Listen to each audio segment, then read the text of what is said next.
come out, well, one thing about George Floyd was that he was from Houston and was living in Minneapolis. So there is a connection between the two cities.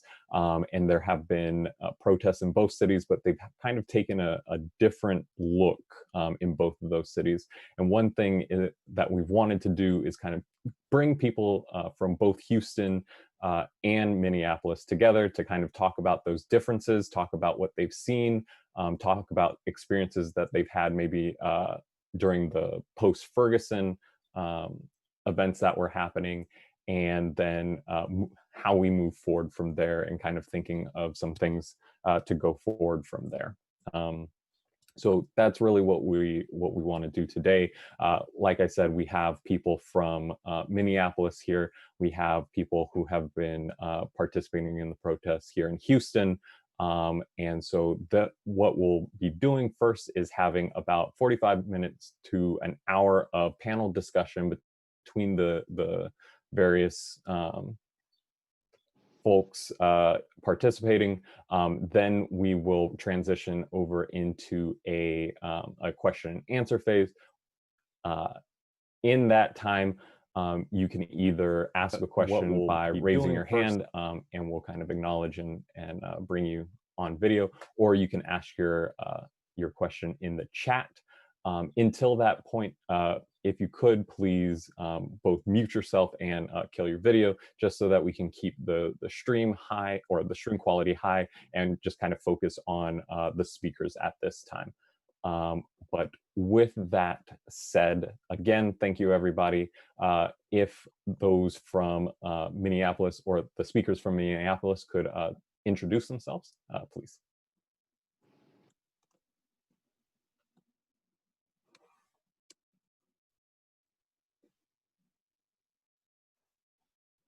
We can't hear you, Kieran. 1 second. Just a second. Let's get you unmuted. I think Jessica's still muted too. Okay. All right, can you hear me?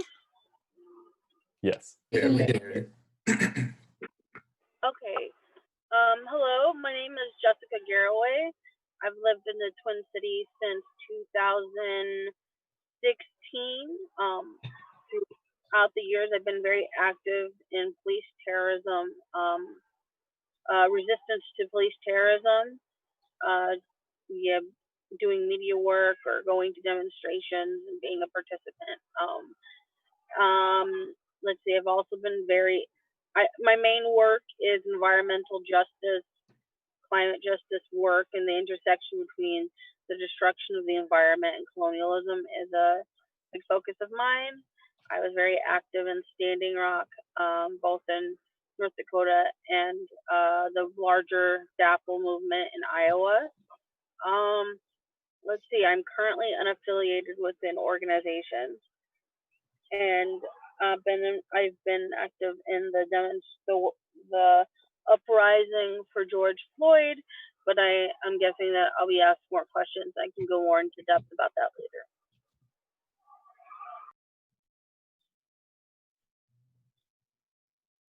Was I after her? I think. Kieran. Oh, okay, sorry, go ahead. Hey everybody, my name is Kieran. I'm an anti-racist, anti-fascist activist. I'm also active in union stuff. And I was involved to a degree, in the uprising here, the George Floyd uprising in Minneapolis. Jessica and I were both in the General Defense Committee during the last sort of upsurge around the murder of Jamar Clark by the MPD. And I've been involved in a lot of other struggles against the MPD's murders and brutality over many years. And the GDC no longer exists in the form it did 5 years ago. So it's been a different kind of experience. And like Jessica, I'm also unaffiliated with an organization at this point. Thank you. And yeah, Asina, if you could start with the Houston folks. Yes, hi, my name is Asina. My screen name says Asinga, that's what I'm known by. But people in Minnesota, I have family that lives there, and that's where I graduated. So I know a lot of folks up in the Minneapolis, St. Paul, the cities area. but I currently reside in Houston, and I am one of the numbers have still not been 100% clarified, but close to, let's say, 800 maybe protesters who were arrested for protesting on June 2nd, 2020, for George Floyd. And so after, several of us spent maybe 24 hours, others 36, others 48. After those days, we got out and came together using different hashtags. If you see them around social media, there are Over the Fence or Houston Protest Trap. They have their meetings. I can go into depth about that later, but that's just how we got together. And there's a smaller group of those of us who were protesting then, who got arrested together. We're now like a committee type of group. And this is basically what we do. We organize with other organizations. We're not really an official organization. We're just a group of people, really. And even then, we still, we recognize our power, and we want to be able to use that to uplift other people, encourage other people, and support other people. So that's what I'm here representing my group for.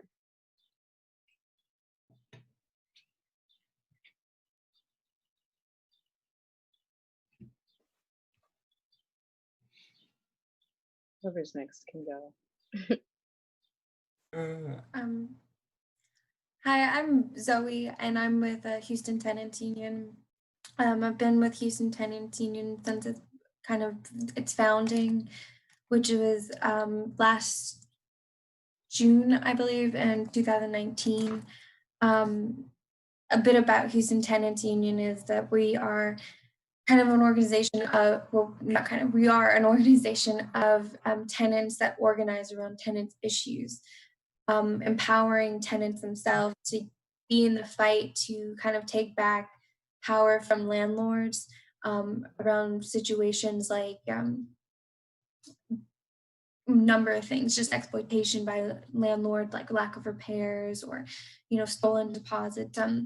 Our vision is to kind of build power in numbers in multiple complexes throughout multiple tenants so that people can continuously hold the power and take the power in their own hands and not be at the mercy of landlords. Again, going even beyond that to intersectional and kind of build power in labor, in Black Lives Matter struggles, police brutality struggles, everything that locks together. But we organize with tenants through collective direct action. Hey, how's it going, y'all? My name's Max. I've lived in Houston most of my life. I'm part of the Black and Brown Caucus in HTU.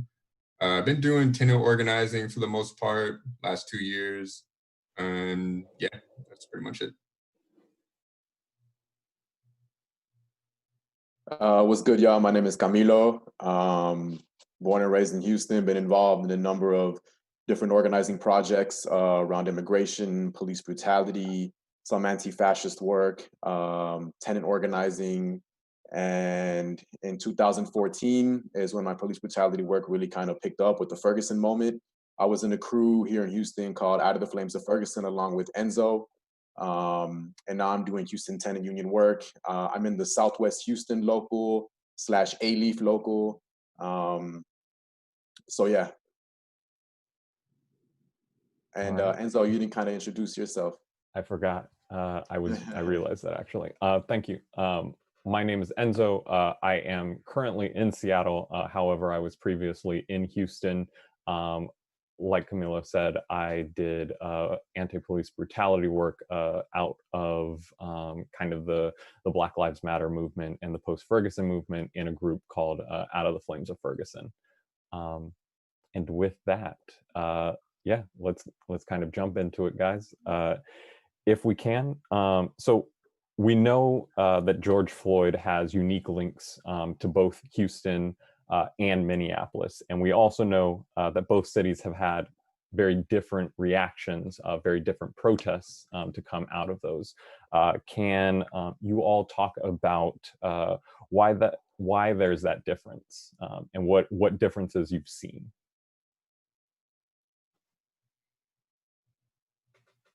Maybe we should start with Minneapolis folks. Mm-hmm.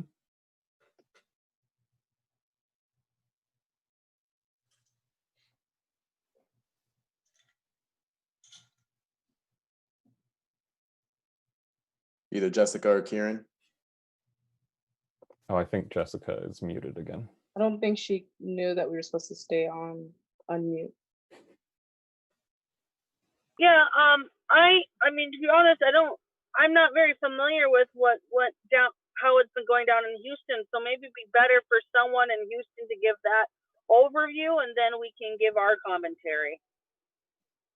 Okay, I guess since I categorized myself as the bridge earlier, I'll just speak on that. I kind of took a bit of note, but really didn't need any of all that.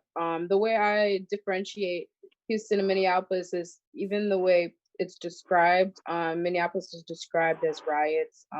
Houston was described as protests. So literally things have been, set to flames in Minneapolis. And here it's like all that is internalized because of a lot of different reasons. The police department here especially has a lot to do with that. Being as I was part of that repression, those of us who got arrested for speaking out, these are certain tactics that they're using to scrunch down our numbers pretty much and silence us a bit, put a cap on it. And it hasn't really been like that in Minneapolis because people have just been, pretty carefree about what they're doing. And I mean, it's a very effective thing. I'm not saying that our ways haven't been effective. It's just we have a lot of pushback or more pushback than I would say folks in Minneapolis have experienced. Again, there's a lot of different reasons for that, but yeah, and then even having like different organizations that are charging things, depending on people's affiliations or their beliefs and stuff like that, that creates sort of like separation in the sense where people showing out for their cause, and when it's not a united thing, again, that chops down our numbers. So yeah, there's a lot of things to that, but that's just like the tip of the iceberg, I guess. Yeah, so would I be correct in my assessment that the response hasn't been as militant in Houston? Yes. Okay. Yeah, so here in Minneapolis, pretty much the first demonstration that happened in response to George Floyd's murder, people gathered at around Cup Foods right outside where he was murdered by the police, and the store owner called the police on him, suspicion of a fake $20 bill. There are thousands of people, surprisingly, given what's been going on with coronavirus. Vast majority of people were wearing masks. There are a number of speakers there, and then the people marched down to the third precinct. What I observed was that the professional protest class that say 4 years ago, 3 or 4 years ago, the Jamar Clark killing was well in place, wasn't present at the in the very beginning, or some elements were there, but they couldn't squelch the militancy of the uprising. So there was a number of like police cars that were busted up, and personal cars and cop vehicles. People busted up the precinct. They sprayed pepper gas, pepper spray, and tear gas. And over the next 3 days, it would escalate with a high-rise building, which they said was to deal with they say was meant for low-income residents, but in terms of the pricing was really just another gentrifying project that got burnt down. A number of businesses got burned down, and people took the things that they needed. And I wasn't there the night the precinct burned down, but as you know, that was very, nothing like that's really happened in this country before, or at least in modern, or at least in recent history. And I'm very, I believe without a doubt that without that militant response, we wouldn't be having these conversations hit the mainstream about police abolition. Right. We saw there are groups like Black Visions Collective, which is, you know, a collective of folks who were part of Black Lives Matter when that was active in our town, and a lot of those folks moved to Black Visions and created a new project. But they were there, and they, I didn't see them during the uprising, but like a couple weeks later, there was a march of thousands of people to our mayor's, where the mayor lives downtown, Jacob Fry. He came out. He was asked one simple question by organizers, whether or not he supported defunding the police, and he said no. And he was told promptly to get the fuck out. That was really interesting to see. There's also a place here called Powderhorn Park, a meeting again with thousands of people, where city councilmen and city council people, 9 out of 13 of them said that they would commit to police abolition. Now, what that looks like, especially when we're not, you know, the conversation hasn't quite gone to the point of analyzing like the cops' role in class society and maintaining class society. I haven't seen mainstream conversations reach that level of analysis, which is, it's really important that we get to that point.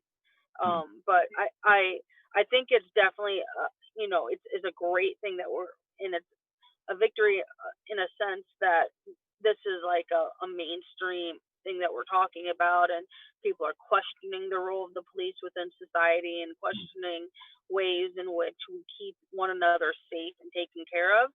Those are all great things. I even see this could potentially maybe lead to defunding the police, making them a little less demilitarizing them a little bit. I'm skeptical of our ability to actually abolish the police without addressing class society. I'm very skeptical, though. I'm still hopeful, and I'm eager to see what comes of things. I read that there's people are working in government to see if we can get that on the ballot, and that'll be another test of like how much of the public is really on board with police abolition if it was taken to a vote.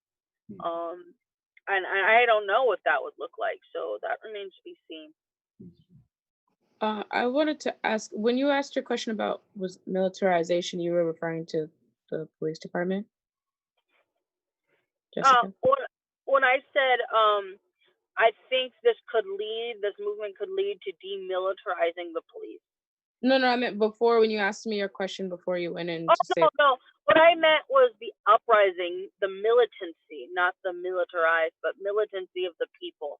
If you had the same kind of militancy as Minneapolis did. And I haven't heard anything like that happening in Houston, but I wanted to hear from people who are there if that was the case.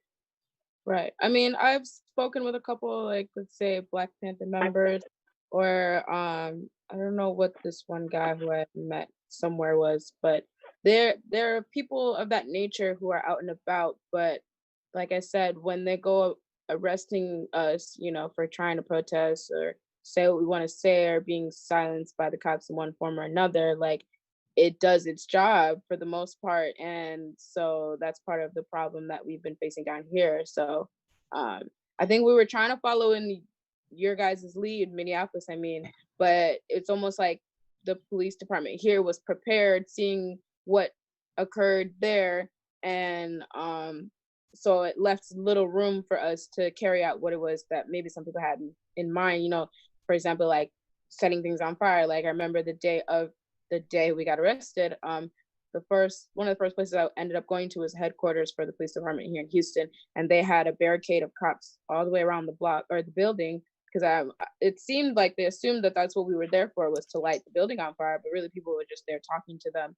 I mean, some were more emotional about that than others, but it didn't seem like as a collective that's what we were there for.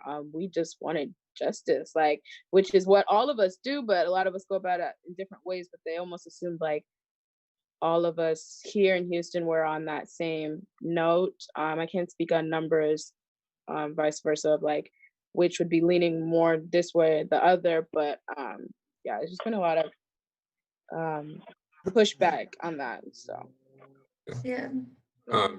Yeah, just to kind of add to what's been going on in Houston, you know, one thing that stuck out to me over here that, you know, I didn't really see happening in other cities was like, for lack of a better words, like local city government, like trying to basically completely like co-opt the movement here. And so, you know, as opposed to other cities, like the chief of police over here is out here like walking with the protesters saying like, hey, our city ain't the same as other cities. You know, now of course that's bullshit. You know, we have like police brutality here all the time. You know, multiple murders have just happened in, you know, say the past 2 months here. Yeah, I think that's one thing that really kind of defused the situation, was just that the local state's response was, you know, again, they're pieces of shit, but it was pretty impressive in terms of like they were smart, you know, they really did help in defusing the entire situation.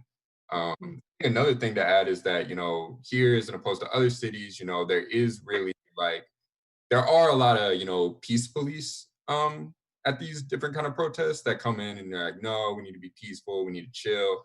And, you know, that's felt here, but as opposed, you know, there's not a lot of like big militant organizations in Houston as opposed to other cities, at least in my experience. And, you know, others can correct me if I'm wrong, but I think that was also like a big thing. Now that all being said, this is the most militant I've ever seen Houston before. So right. there was a lot of pushback against, you know, people saying, hey, we need to just chill and all that shit. You know, I saw people get thrown out for trying to be like, no, we just need to be peaceful. And so, yeah, to me, those really stood out. You know, another thing was just like, I felt like as the day progressed, things got more militant because like a lot of the younger crowd started coming out. And, you know, the peace police, they went home at the end of the day. But the people that kind of like stayed out during the night, like those people were ready to fight. And it was a lot of people, you know, it wasn't just like a few hundred. I mean, we're talking thousands, which for other cities are kind of like, you know, that's the norm, but here that's just not the case. So I was really impressed by, you know, what went down in Houston. And even like I'm reading some of the sorry. Oh, all I was gonna say is that kind of mirrors the situation here in Minneapolis. The peace police didn't really stay out overnight. People who are militant and ready to fight were there, and you know, the very first night, once they figured out that they couldn't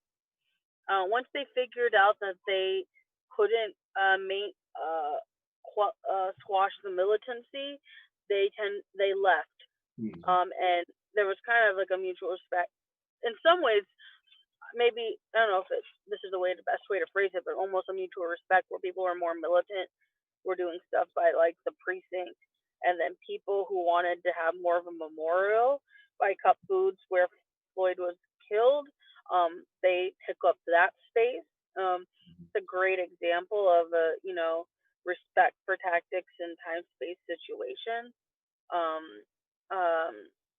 So yeah, that we had some similar, like I haven't seen, from my understanding, this is the most militant that Minneapolis has been in a long time.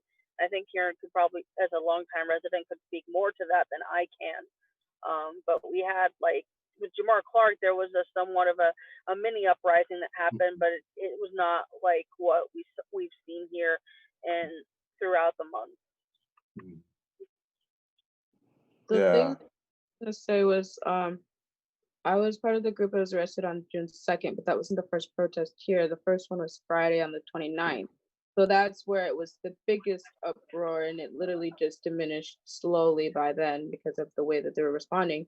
And even more so about the peace police. One thing I noticed from the night of being arrested was during the day they had those peace officers out, but it was like they did a shift switch from right before we were all starting to get arrested, or pretty much when the sun went down, it was the aggressive ones with the batons and the tasers and the rubber bullets. Like those are the ones that popped out by the time the sun was down. And like you could feel like the tension in the air switched. We didn't have the nice ones that were saying like, oh, you know, let them protest. It was no, round them all up. Like they're all protesters. Like we were labeled as protesters as if that was like a terrible criminal thing to be. And it was very strategized. It was very strategized the way that they handled us amongst very many other things. But yeah, definitely, like I said, after the whole world saw everything that happened in Minneapolis, like they definitely suited up down here for any backlash. Yeah, if I could add in there just a little bit, I mean, and before you go, Camilo, go ahead. Can we clarify? Can somebody clarify what peace police means? Yeah, for people who don't know. I was gonna hop in kind of right there. I saw that that question. So I kind of like, and I really vibe with the term Jessica was throwing out earlier when she said the Black political class. And I think here in Houston, that's exactly who was behind this, what I would call counterinsurgency that took place. So after the first rowdy days on the 29th and maybe that weekend, a coalition in Houston came together very quickly that was spearheaded by Bun B and Trey the Truth, which are two local hip hop. Well, Bun B is kind of a legend, I think, but Trey the Truth's a little newer. And so it was those two, Mayor Turner, Police Chief Art Acevedo, and then a whole other sort of mix of politicians, Black politicians and professional activists. And this Black political class in Houston, it goes back to the Black Power movement, which is when it kind of first sort of coalesced and came together, and which has been sort of managing Black political life in Houston since then, and all the conflicts that have arisen since then. And this is something that I think Out of the Flames encountered even in 2014 when we were active then, right? And so this has been a well-executed move on their part to do community policing and provide proper channels of struggle for people, such as voting, petitioning, getting involved in local institutions, you know, all the things that they deem that's okay for people to do. This is exactly the program they've put forth, and they've had a lot of support through local media and through, I would say groups like Black Lives Matter Houston have been instrumental in also taking part in this and controlling and managing dissent here in the city. And so I think this is a huge challenge for us in Houston. And I think Baltimore is another city that's comparable, where it's been a huge shift from 2015 when they had the uprisings there around the Freddie Gray murder. And I think locally we're kind of in a position of how to really figure out and try to overcome some of these severe limitations that we're facing in Houston. So yeah. Yeah, I just want to kind of add to that. Someone had posted in the chat also, like, what can be done to better prepare for moments like that. And I think, like, in this case, like, to me, at least, one thing that stuck out is, like, having a narrative ready for people and, like, okay, like, there's police brutality. Like, what do we do about it? Like, you know, and it has to go beyond just, like, okay, like, we get rid of the police, but, like, okay, people are going to be asking, like, okay, what comes after that? And I know we're going to be talking about this, like, kind of later in the slide, but I just wanted to point out that, you know, to combat like the peace police kind of people, like you need to have that narrative, and it needs to be like well like conceptualized. At least, you know, this is just my opinion, not speaking for everyone. But yeah, also I want to respond that yeah, we'll be kind of coming to those questions later in the slide, so don't think we're like ignoring. So this moment has kind of arisen, but has a lot in common, but a lot that kind of is distinct from an earlier Black Lives Matter / the post-Ferguson moment. Could all of you kind of talk to what you think has been different in this moment versus in 2014, 2015? The one significant thing I would say is that this uproar has been seen as a worldwide movement, whereas Michael Brown's, what happened then was, I wouldn't say just exclusive to Ferguson or St. Louis or Missouri, but just really within the nation of the United States. Um, in the numbers, I mean, obviously, if we're talking worldwide versus nationwide, the numbers are a factor of that. But like even the screen time, the conversation that's definitely lasting more, been out like drawn out longer. And the again unique link from here, Houston and Minneapolis, whereas it's where he was from, and then that's where he was in Minneapolis. So there's like this north and south like link also. It's not just the two states, but literally like the north of the United States and the south of the United States, that kind of thing. So like the volume really has been one significant thing that I would say.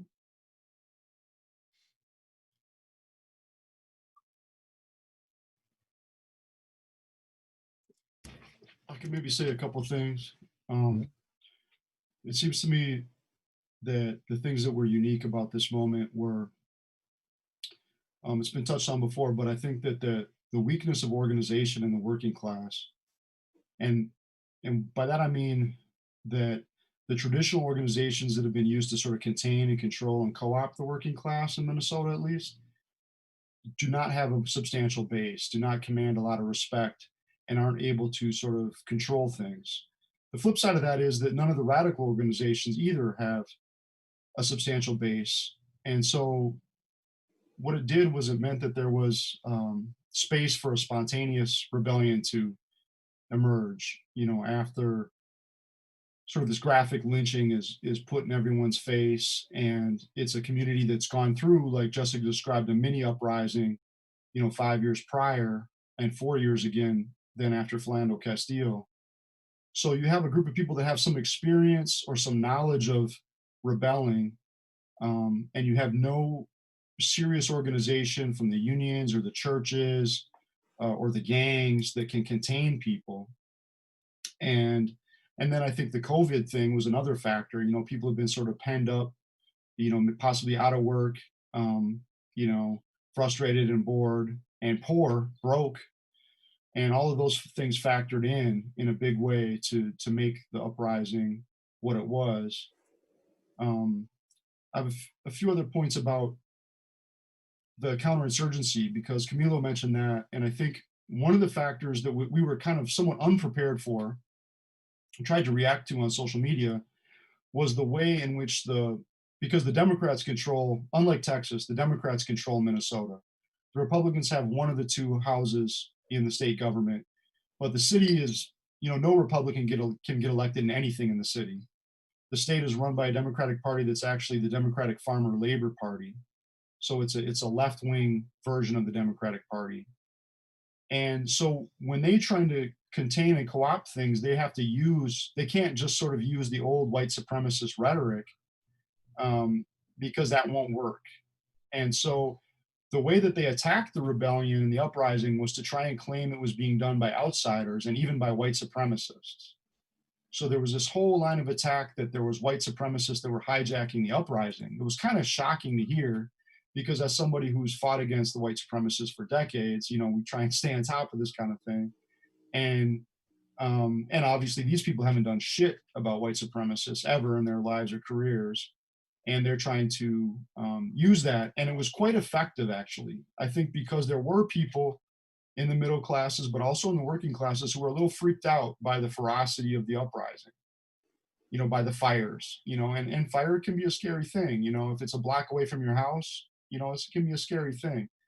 So the powers that be use that rhetoric to try and split people and alienate people from the uprising, of which there was quite a bit of popular support, actually. And I think it was because of the sort of heinousness of the crime. And it's sort of like, it was one of those moments where it just sort of like showed everybody the truth about what policing is really like. People have heard about it, in the Jamar Clark stuff, and they knew these different names, but this was like unquestionable. and it just revealed the truth to everybody. And so to try and alienate people from the uprising, this whole myth was created around the fact that, or this allegation that it wasn't really the people that were behind it, it was outsiders. And the other thing that was interesting about it, because I was down there in the mix, and I'm 49 years old now, and I like to think of myself as a frontline type of person. But when I went down there, man, it was, the youth were handling it. There was really not much for me to do, except encouragement and maybe advice from time to time or whatever. But I mean, it was being handled, So I'm not going to get any trouble tonight because I honestly can't claim much credit for shit. But the point I want to make is that it was in the uprising, in the militancy, in the looting, it was extremely multiracial. Now, when I say it was multiracial, it definitely also had a Black spirit to it, because I think that the Black youth gave people the confidence across racial lines to rise up and fight back. And I think if the Black youth weren't there, the thing doesn't happen in the same way it happens. But it was very, very multiracial. There was a substantial number of white people there. There was a substantial number of Native people there. There was groups of Latino people there. And that was really quite remarkable. The other thing that was interesting about it is that, and I don't want to make too much of a point about this, but within that context of people getting down, there wasn't a lot of conflicts and checking each other and overly trying to step on each other's toes. It was really quite unified. I don't want to act like it was all lovey-dovey. If somebody acted weird, people got checked. But in the scope of things, people were pretty much happy with anybody that was putting in the work. And it was interesting to me because it's quite different than, say, the political atmosphere of sort of political activists outside of that scene. But I think that to a degree, the state was able to use the narrative of the white supremacist outsiders successfully, at least for a day or two, which is all it really took to sort of reestablish order with the National Guard. I've talked too much now, but I want to put those points out there.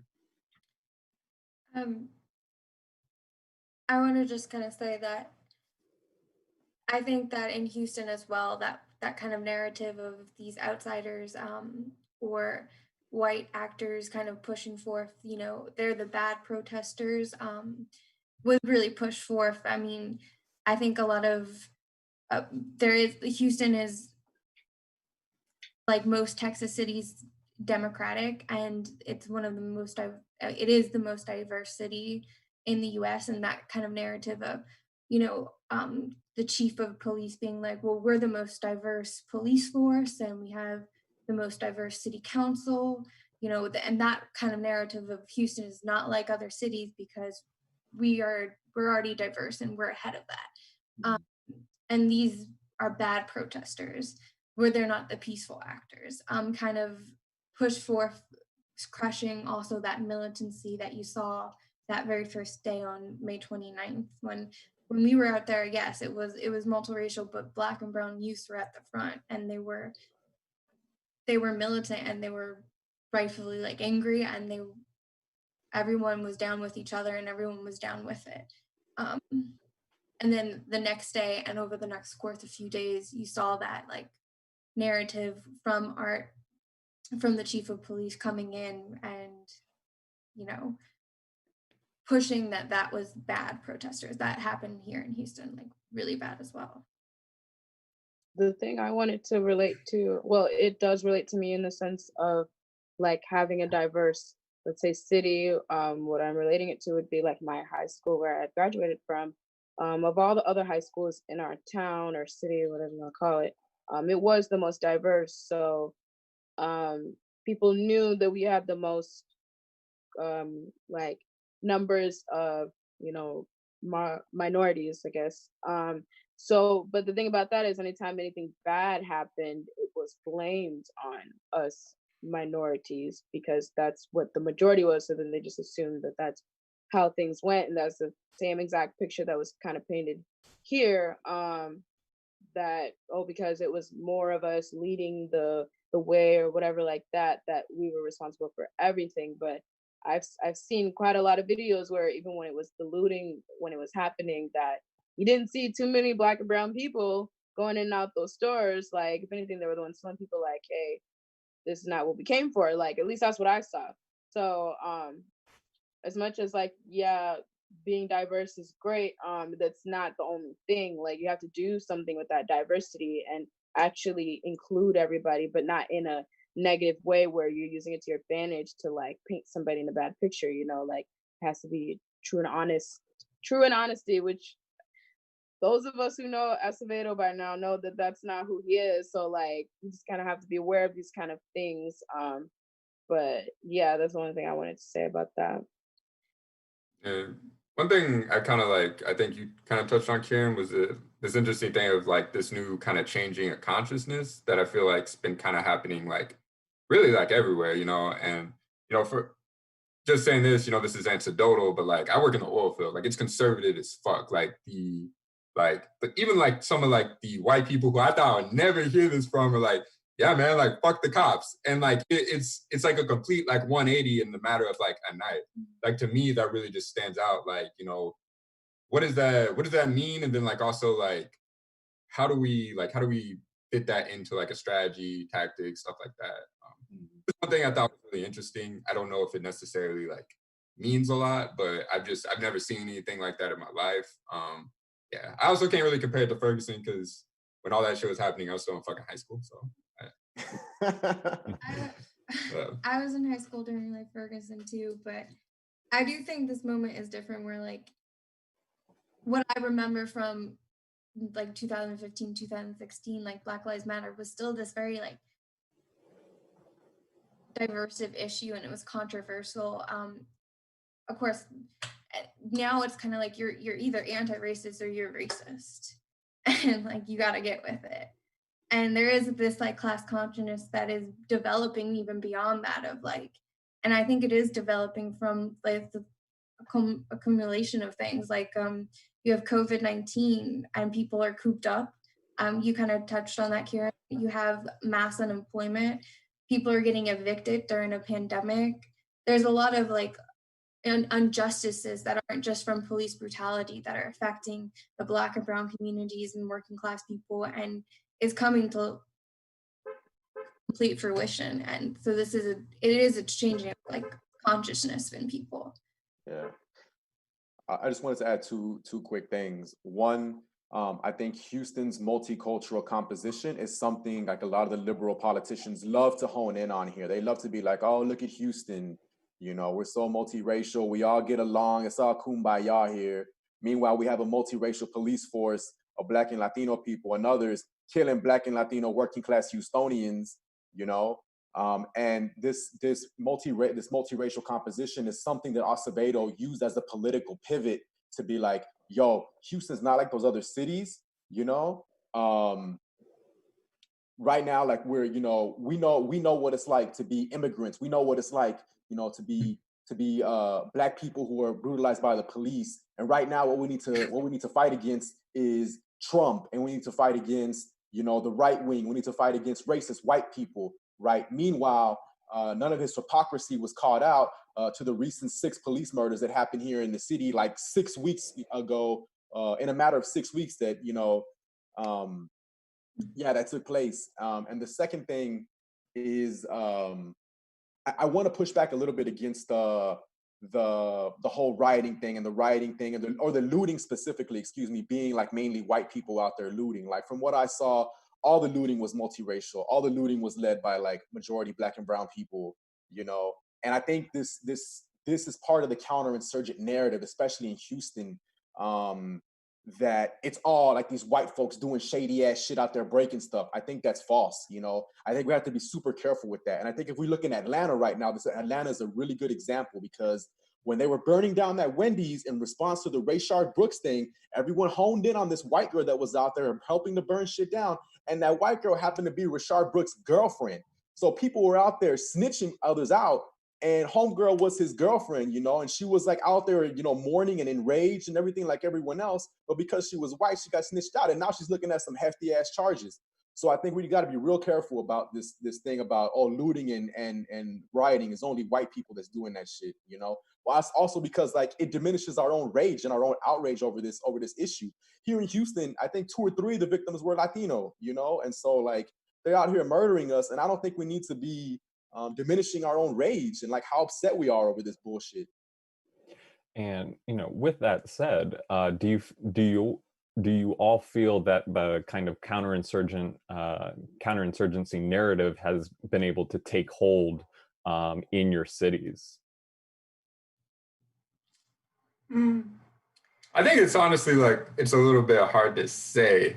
I mean, I don't, sure of like the riots and the protests, but like the residue of all that, I don't know if that's true. Like, I think like at the very least, besides there being a changing of consciousness, like people have gotten experience that like, hey, like there's a different way than just going through, like, let's just use like electoralism. Like, we can get shit done if we really want to get it done.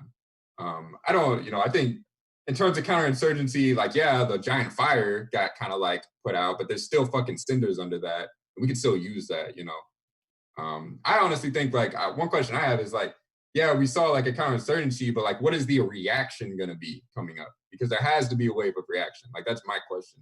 Like, what are we going to see in those terms, I just wanted to, respond to Camilo. I was just wanted to say, there's a reason I put what I said the way I put it, because in my perspective, that's what I saw. That might be part of what you guys are talking about counterinsurgents. I'm not for sure, but that's just what I saw on my side of things. And I didn't mean it in the way that you said it. I meant it more like, because we're so diverse, like it becomes the majority of the diversity that, even in the good and the bad, like that, especially in the bad, we get blamed for that. That's really more what I was saying, like the focus behind writing, the image behind that, they painted that very well. That's really more what I was saying about it is a tactic, to paint the light like that. That's really what I was saying. It wasn't to, make anybody else feel less in their emotion or their cause. I got you. But what was Max's question that I didn't understand?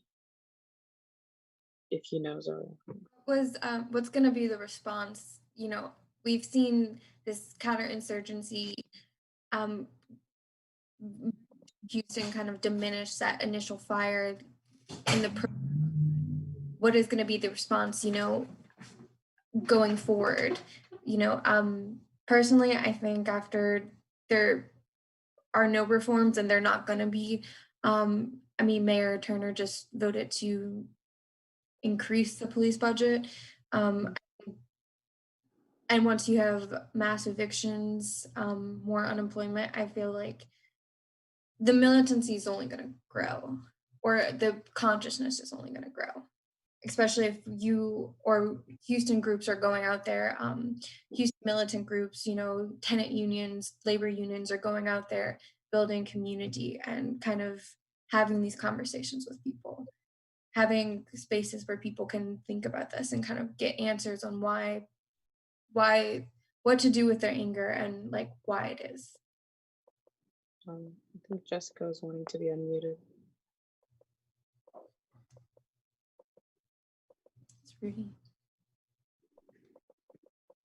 Hi, I guess I wanted to throw something out there.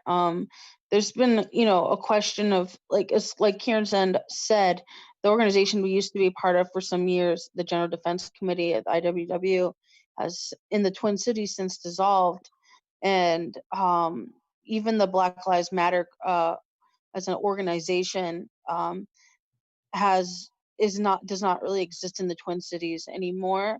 Though a lot of those folks did go and form another group called Black Visions Collective, and they've been taking on somewhat of a leadership role with a group called Reclaim the Block when it comes to police abolition and trying to make that a reality. But I feel like I just felt the sense of, at an individual and at a larger collective level, a lack of revolutionary leadership, a lack of like a revolutionary organization to ride this wave and also direct it in ways in which we're building alternate institutions that can rival that of the state. I think there has been different communities that have been doing community watch in the neighborhood and having community meetings. A little bit of that has started to happen, which is really great. And I don't think the problem is that it's decentralized. I think maybe it's on a personal level, I feel a lack of like part of like, I don't feel like I'm part of a revolutionary crew, if that makes any sense. I have a lot of revolutionary comrades that I definitely saw out on the streets. What's up, Shut up. I'm by one right now. But yeah, so it's but we need like that is I don't want to I can't overemphasize how important it is to have organizations that can respond to these upsurges that happen, these ruptures that happen, and build upon that. And that's not the same as co-opting, right? It's about creating space for people to start questioning. Okay, well, what does it mean to keep our communities safe? What does it mean to live in a different kind of society? I mean, you do see this already you definitely see a lot of people taking the lead when it comes to doing food distribution. All over the place, people are giving out free food, hot food. Where I live in North Minneapolis, they were for a long time giving out food because the local grocery stores were closed because of the response, during the uprising. Our cup food is still closed. And then, for a lot of people who don't have cars, it's essentially a food desert in that area. So there's been leadership in that way, but like it needs to be combined with a revolutionary vision. Otherwise, it's just going to be reabsorbed back into the system and acceptable resistance. Yeah, I really agree with what Jessica is saying. I think one thing that stands out to me is like definitely like the need for revolutionary organizations, but also like, I always feel like whenever we talk about like, okay, what forms are needed, it also brings like a whole bunch of questions with it. And like one of those to me is like, okay, how do we think of like power? Like, what does that actually mean?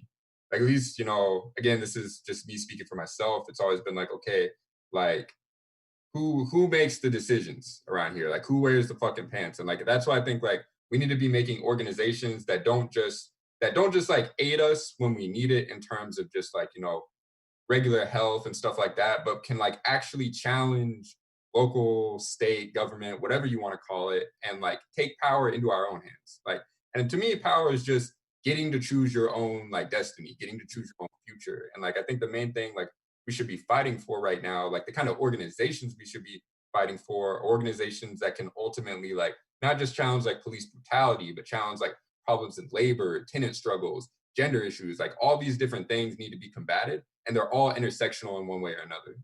I think right now police brutality is obviously like that's at the forefront, but like at the same time we need to be making organizations that can challenge all these things and to be controlled by the actual people. Like, and I know that's like a word that everyone throws around, but like directly in control by us, like not just like some group that comes in and says, hey, we're going to represent you, we got you, like we're going to make changes in your name. Like, no, it needs to be directed by us.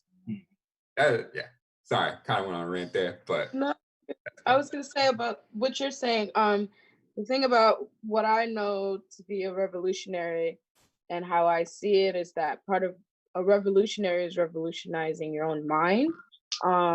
And once we can like free ourselves of all these things or provide these things for ourselves that maybe we're looking for outwardly, finding them within. And then once we get to a place of like, certainty, or stability or a good foundation to then put these things in our own hands to do for others. Like, this type of community outreach where, we're feeding those who need to be fed. Like, instead of asking for the government to, fulfill these type of things, like if we have the needs or the means, then providing these for other people, like community cleanup.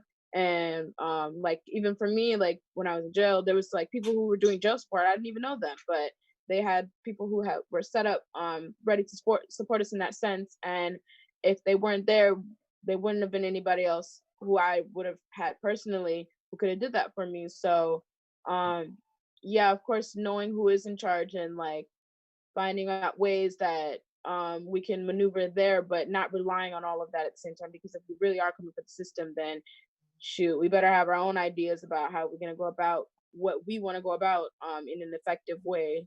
So collaborating, I think is key. It can be key as long as it's like open communication and comprehension, and like, you know, for the most part, like people to have a sort of consensus about things. And even just the small group of us here now, we have different hands in different areas that all we have to do is come together, and like here's a small, it can be a larger group that does something at a larger scale than what even we imagine, and that can go so many further places. Because you guys said you're part of the union for tenants. We have somebody else in here whose main like focus point is like climate and stuff like that. Like all the stuff is necessary, and we can do it simultaneously, and we should do it simultaneously. But just, you know, designating people who fit and like can do these roles and stuff like that, I think would be very helpful. But definitely conversation also. Could I make a couple of quick points? Which is, I think Enzo had asked about how successful the counterinsurgency had been, and Max had mentioned about the reaction, what reaction was coming. And then Jessica brought us back to the organization question. So just to touch on those real briefly, I think one of the great advantages of the Minneapolis uprising was how divided the ruling class is in the United States right now. And that's part of a bigger picture of an empire in decline, I think, and of different factions within the ruling class having diametrically different ideas about how to manage this decline and reassert itself. And I think you see that most prominently in the battles between Trump and the Democrats and parts of the Republican establishment. And that kind of played out here in Minneapolis as well. So while they've reclaimed the streets to most degree, you know, there's not looting going on. Although on the other hand, everything pretty much got fucking looted, right? There's nothing else to loot. So they got control of the streets for the most part, but they haven't been able to sort of like get their narrative back in control. And part of that's because there's clash over what that narrative should be. The sort of Trump Republicans from outstate Minnesota, who represent the traditional sort of white supremacist view of how to control a situation, just want to declare war on Minneapolis. Whereas the liberals, Democrats, and to some degree, some of the establishment of communities of color want to try and manage that situation differently. And that's created this sort of problem where the ruling class doesn't have a united idea about how to suppress the uprising that's happened. And so what that means is that the discussion about abolition has continued, and it's in a situation where the city council feels obliged to try and couch whatever reforms they're going to do in the cloak of abolition, which I agree with Jessica, it's not going to be real abolition. They're not going to do away with the police that protect capitalist property and that, you know, keep down communities of color, but they're going to try and dress it up as much as they can.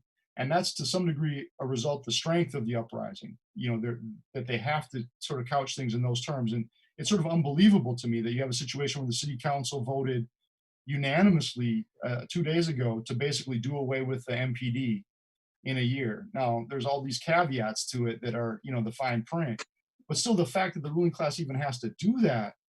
Now, what the right-wing part of the ruling class is freaking out about that, and those two sides are fighting, and that again gives us some openings, I think, to do things.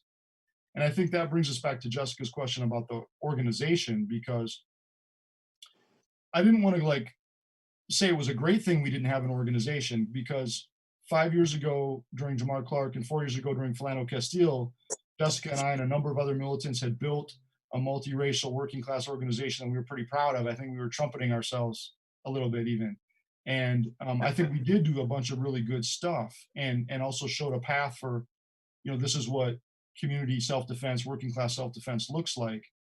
But I also think it's true that we would not have seen the possibilities that were in front of us, and we might have accidentally been a conservatizing effect on the uprising, because we would not have thought that the 3rd precinct could have been sacked in 3 days. We just would not have thought that was possible. So I think the actions that we would have been suggesting and promoting would have been short of that, just because we didn't see what was possible to be done. But I do think that revolutionaries have, revolutionaries are not always in front, right? We're not always going to know what's possible, but we have a duty to learn what's possible based on what other people do. And I think that what's missing now is a place where people can sum up those experiences and start building based on the new possibilities. It's happening in atomized ways.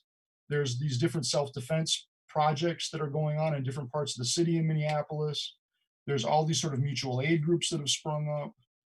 There's this sort of like non-profit-y abolition light movement that has quite a bit of support in the Twin Cities, but there isn't the same kind of like revolutionary, a place to sort of to collect revolutionary ideas and strategies and to try and organize projects together. And I think that is a problem, and it's something that we're going to have to confront like in the near term.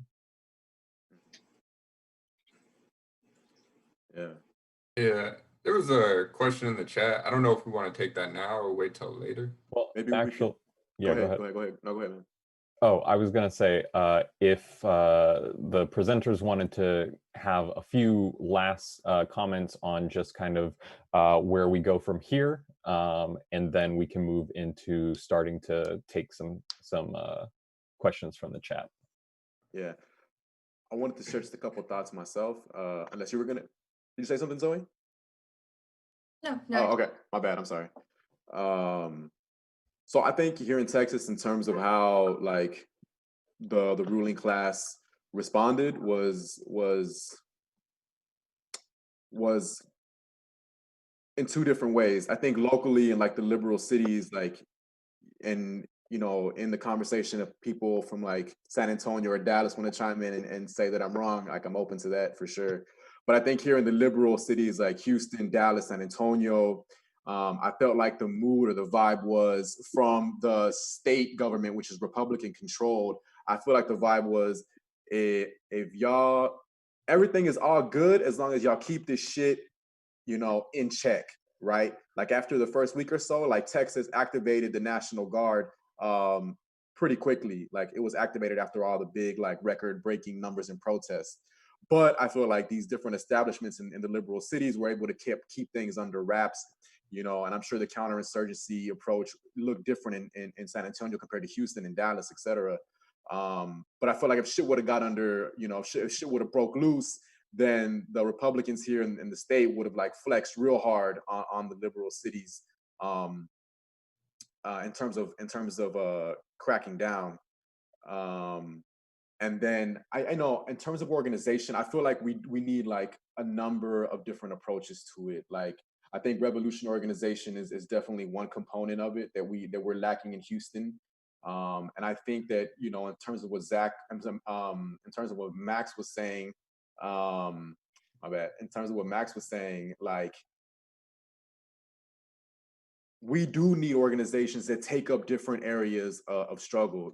I feel like we need mutual aid organizations, not just to become active whenever there's some sort of crisis, whether it be health or environmental. Like we need these mutual aid organizations to like become active in political moments, like this situation right here, and that we've seen come active in other cities, where they're like taking roles in like these uprisings, and they're providing, water, etc., to protesters, and they're taking a stance in the streets with people, right? I think HTU definitely has its mind set on like sinking roots in different areas of Houston that are like really strategic and building up our locals, and fighting back against landlords, especially in COVID moment. And then I think honestly, like there's a lot of room here, and people are doing interesting individual like investigative reporting in the city, kind of calling out the mayor and keeping tabs on like how people are getting funded on city council and whatnot. But I really dig what's happening there with Unicorn Riot in Minneapolis, because Unicorn Riot seems to have its finger on the pulse and what's going on in the city, and not just like going and participating in protests, but they're like getting the voice of the community, and they're getting the voice of people who are active in these rebellions, and they're recording these stories and they're sharing it. And that way the rebellion has its own voice. The rebellion has its own narrative that it's setting, because the narrative was completely controlled here by the Black political class and and professional activists. You know, the terms of struggle here in Houston were not set by the militants and people participating in these protests at all. The terms were set by the establishment 100%. You know, it went unchallenged here in Houston. And I feel like that's something that we have to alter and shift, like in a serious fucking way. So yeah. Oh, last thing, I'm sorry, very last thing. I wanna, because I think we're each in distinct positions, but I know the Boogaloo folks were active out in Minneapolis, right? And we didn't touch on this question of like the far right and how the far right has been involved in the protest. And I know that there's been shootings in Seattle.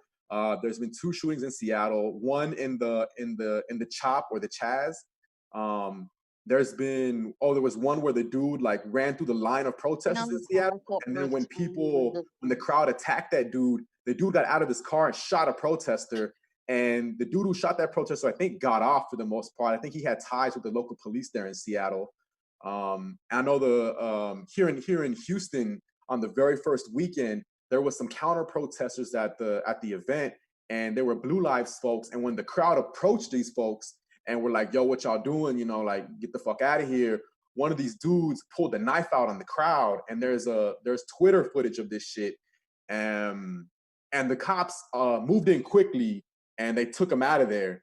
I don't even know if they arrested him or what, but like they escorted him out of the situation. But the right has been kind of keeping an eye on things here in Houston. There was a Blue Lives Matter march in the city as well, or rally rather. So I would like, maybe people can say more about the Boogaloo shit and other like attacks that have been happening in lone wolf kind of style, like throughout the country. Yeah. What or who is that? The Boogaloo. What or who is that? Yeah, for sure. No, I'm asking what. Yeah. I'm sorry. Maybe someone can answer that question. Yeah. So the Boogaloo thing is a somewhat right-wing meme / like you can actually be a part of it, but essentially it's a right-wing understanding of essentially Boogaloo being coming from Break Into Electric Boogaloo, so Civil War II Electric Boogaloo. So essentially, people who are expecting a new civil war, a new race war, and kind of a right-wing meme around that. So that's kind of the Boogaloo movement. Yeah. One thing I wanted to touch on before we move on or anything, I know this is a little bit tangential, so bear with me. I think that there's a question of like what organizers should be doing like in this moment that I think is important, not just like the kind of forms of organization we have, but like what can we be doing like right now? And I think like, you know, one thing besides like building the kind of organizations we talked about, I think is like getting people like trained up and like, you know, used to organizing. Like there's a lot of stuff that people don't know. There's a lot of like knowledge, and you know, speaking for myself again, like it's really difficult coming into this and like thinking about like, okay, like how do we like build those organizations? Like how do we address police brutality? Like there's a lot we can say about like, okay, like this is wrong. We need to have these demands. But then again, like how do we go out? How do we communicate that? How do we build these things? And so I think like one really important thing we should focus on is like training people who are interested, and then also like actually getting out there on the ground, which I think like is a really big like basic step for a lot of people. Like a lot of people, they're interested, they might talk a bit hard getting out there just on the ground, talking to, you know, for lack of better words, just folks who are not political, folks who are not used to left-wing politics, right-wing politics, people who aren't used to like politics outside of just like what is fed to them on the media. You know, I think that's a really big thing. And I think it's about getting people exposure to all these different struggles that are going on to create a culture of militancy. And I think to me, that is what Houston lacks the most, a culture of militancy, a culture of going out and fighting. And I think to me, that is like the biggest thing that has to be built. So when this happens next time, like we can go out there and we can fuck shit up. And I don't mean just like riot shit. I mean, we can go and fuck up the state, you know? And so I just think that's like a really important point that like needs to be like kept in the back of everyone's mind is, okay, what are our tasks after this? What needs to get done, you know? Another thing I would even say is being creative and thinking outside of the box, because one thing that has made these last couple of protests different is because of COVID. So not all people are going to be able to go out on the ground, or even maybe we shouldn't be doing that. You know, as I say, being creative and coming up with ideas, and considering the fact that we are in 2020, so there's a lot of technological things that would be to our advantage that we can definitely take advantage of. And even with the youth, someone mentioned something earlier in the chat about how they would be able to organize things like that. Really, it's just, I personally think a lot of it does have to do with social media. So yeah, having like informational things that can reach people in different places. We don't have to just think about technology. I mean, because there are going to be people who don't have that accessible to them. But just kind of being considerate of all parties who are interested in learning more. And again, it's about roles and, you know, putting people where they belong in that sense. And yeah, just going ahead and doing what we got to do. Okay. And with that, I'd like to actually start transitioning into questions from the audience. And actually, one question that is kind of similar or is on this topic, the topic that Max brought up, in training people and kind of creating a culture of resistance. Early question for Jessica, and maybe Kieran can also answer this, but can you talk a little bit about the groups that existed for police and prison abolition before this uprising, and the work that they did that led to people turning out at this uprising? And then additionally, I think that one thing that might not be known, and correct me if I'm wrong, Kieran and Jessica, but I believe that there was a previous police occupation, or an occupation of a police precinct in Minneapolis years ago, and that I think there's some continuity between that and maybe this now.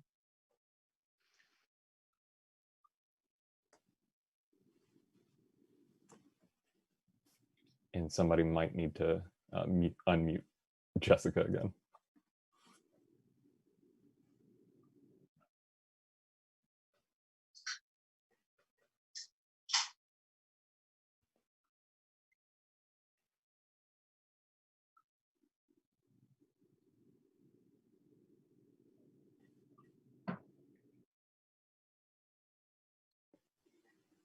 Kieran, would you be able to address that? So yeah, 5 years ago, Jamar Clark was killed by the Minneapolis Police Department, unarmed African-American young truck driver, and it sparked a militant protest movement that included some community insurgency that was, at the time, the most intense thing that I'd been a part of. And I've been a political militant for, a few decades here. So it was quite impressive, and it was life-changing, really. And both Jessica and I were part of the General Defense Committee of the IWW, which grew out of that struggle and became probably the most consistent political voice in favor of community militancy. And because of that, we were able to grow, do some pretty impressive things, have a multiracial character. That a lot of that is due to the work of the African People's Caucus of the IWW, which Jessica was one of the main organizers for. And that experience definitely touched a lot of people, and not just our organizing, but just the fact of the protest movement did. I mean, I can remember being at my work. I work for AT&T in downtown Minneapolis, and I remember that we started just getting regular messages from the company about which bus lines were going to be blocked or which highways were going to be blocked that day. And it made me think, like, what do we live in France now where there's a strike every day? But it felt like that for a while, where the fact that there was going to be public militancy going on that was going to affect everybody in the community had become a kind of regular part of life. And so I think that definitely did play into it. The other thing, though, I want to highlight is that there's a certain section of what I'll call like the left wing of the nonprofit world that has gotten pretty interested in abolition, or at least in the framing, the terms, the terminology around abolition. And so there's a group, it's called MPD 150. People can check it out because it's pretty impressive. They put together a pretty impressive history of the Minneapolis police and basically make the case for an abolition of the police in a way that's very sensible and smart, and it's almost like a policy paper. What's interesting, though, is while they're anti-racist and against classism and against, you know, sexism and colonialism, even to some degree, they don't tie it to revolution, right? So they're talking about abolition separate from revolution. I still think it's a useful contribution, though, and I think that they played a role in popularizing some of the ideas that are now popular in the Twin Cities. And they're not the only group, but they're sort of an example of other groups that were promoting abolition types of politics. And I think the groups that Jessica mentioned, Black Voices and Reclaim the Block, are two other sort of formations like that. My understanding of them is that they're heavily made up of people that come out of that nonprofit sector of work, but they're kind of the left edge of it. And they've, for whatever reason, gotten pretty behind some of the terminology of abolition.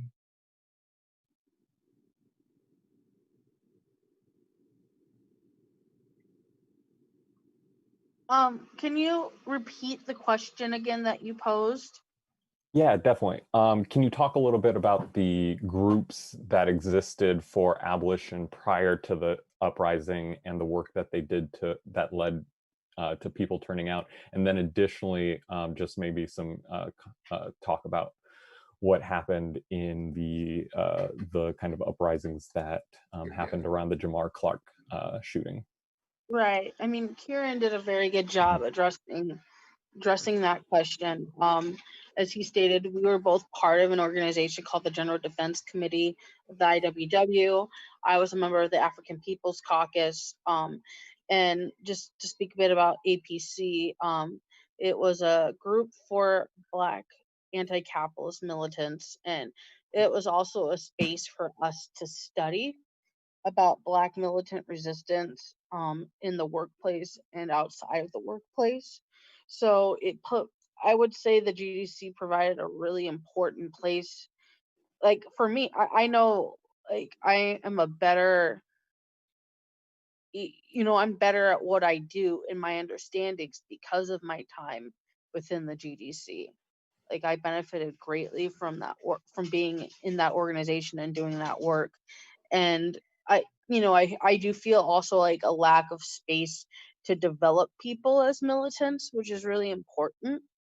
And there was definitely that space in the past. Like Kieran said, there currently right now there are, the left wing of the nonprofit class who are pushing for abolition. Something interesting I noticed was that some of the same elements that were heading up Black Lives Matter during Jamar Clark, who blamed white anarchists, white outside agitators for the mini uprising that happened.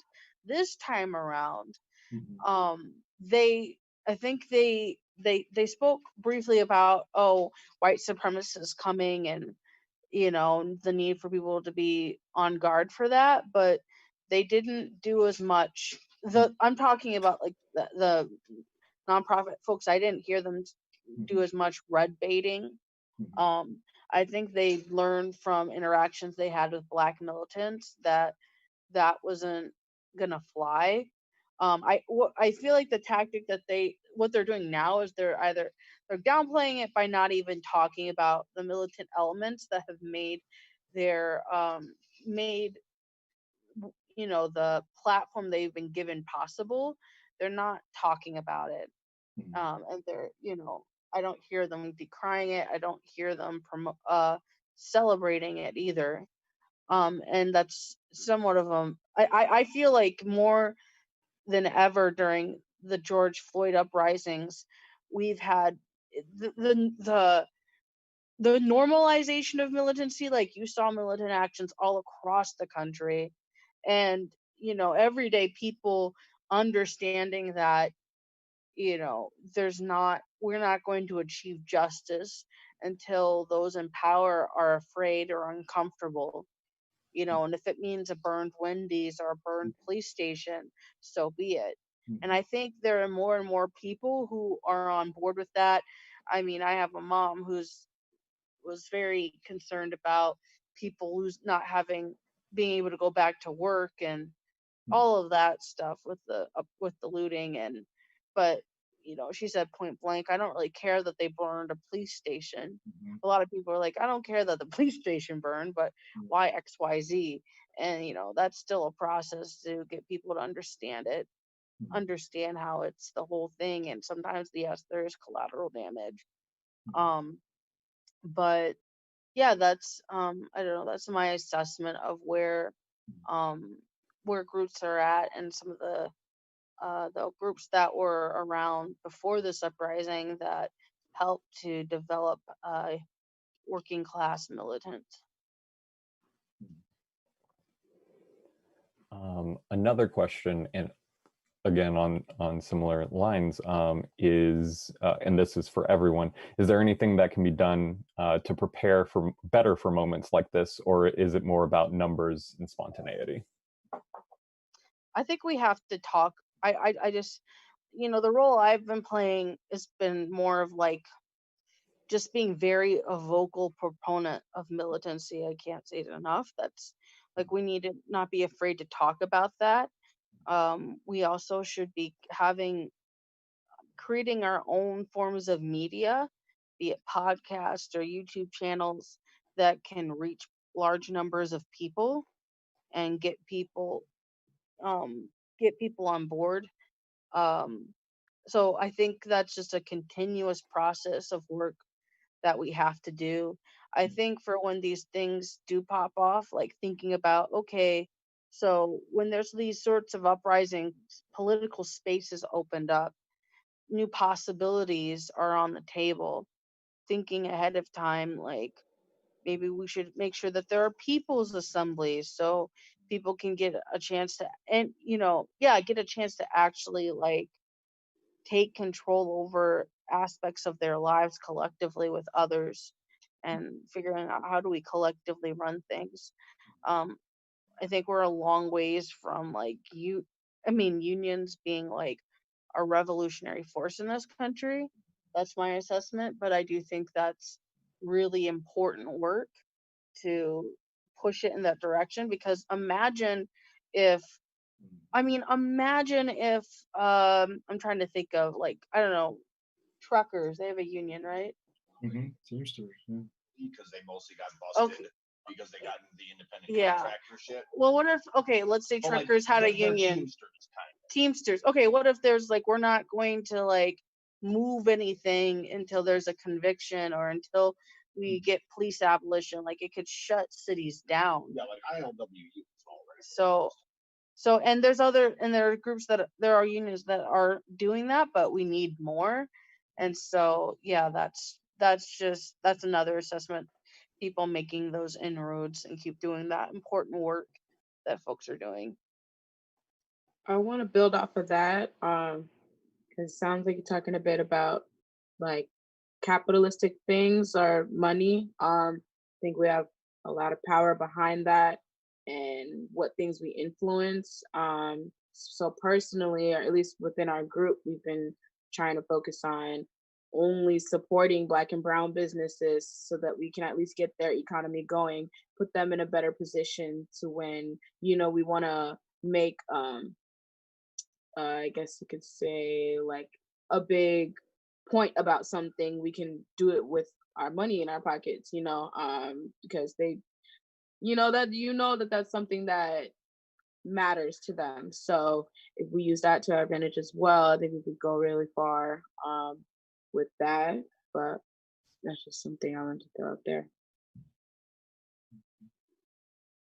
Yeah, something I want to add that, you know, I think like all the things we've kind of talked about during this conversation is something that like, you know, these are all things we need to be like doing.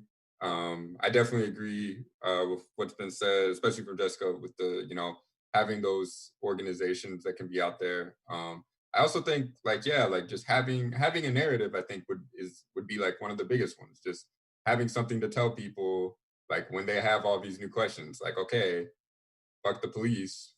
Okay, what now? You know, to me, that's just one of the biggest ones. Like just having like it doesn't have to be complicated. It doesn't have to be super like, you know, abstract, just like a simple narrative of, okay, this is what happens after, you know.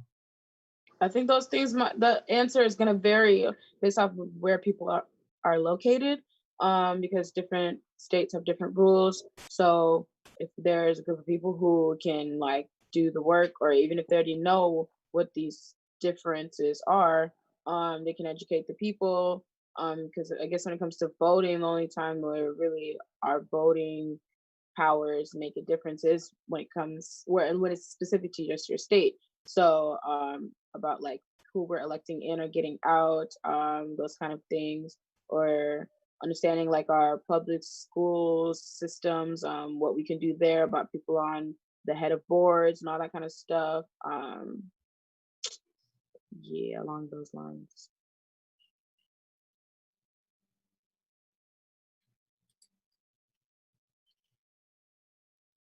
Camilo, do you have any thoughts to add on that?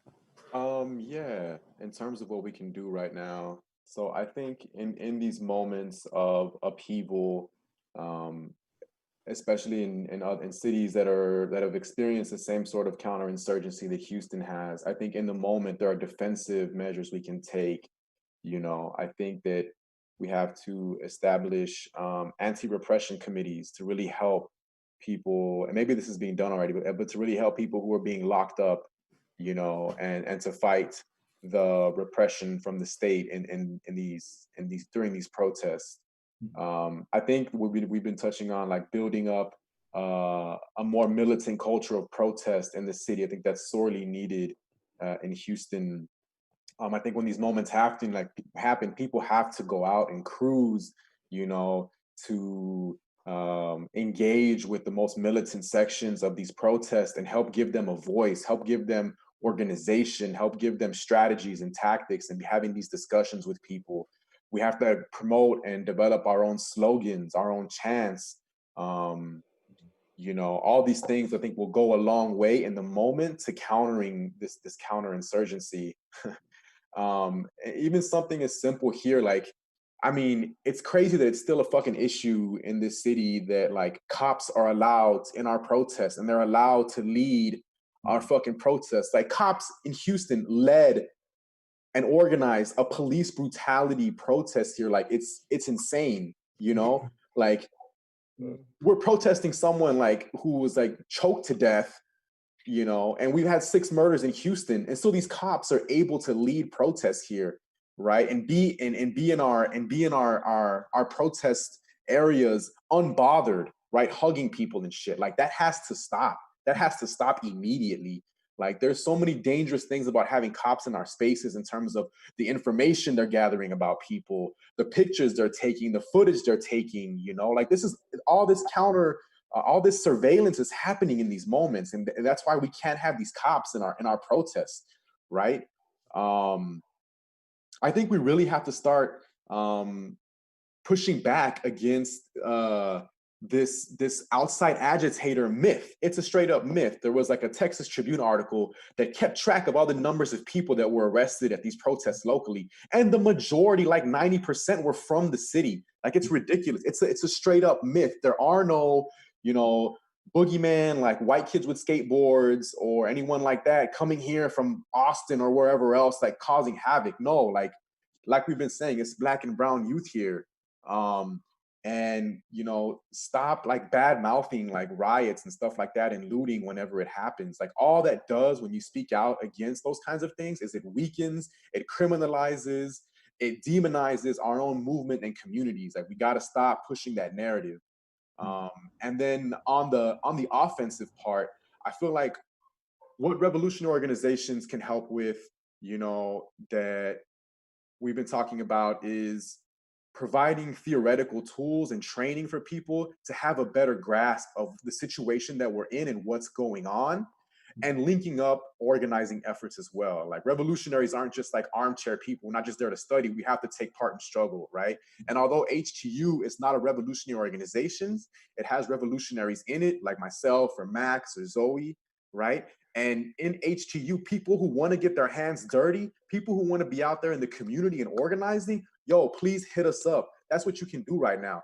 Either join us or join some organization where you're out there doing something and building ties with people. You know, we have our Black and Brown Caucus now, and the name is gonna change. I guess it's just a temporary name. It's kind of terrible, but we have our Black and Brown Caucus. You know, if you want, if you're about it, you know, come hit us up. Get down with us. We're gonna be out here, Southwest Houston, Greenspoint. Those are our most active locals. Galveston.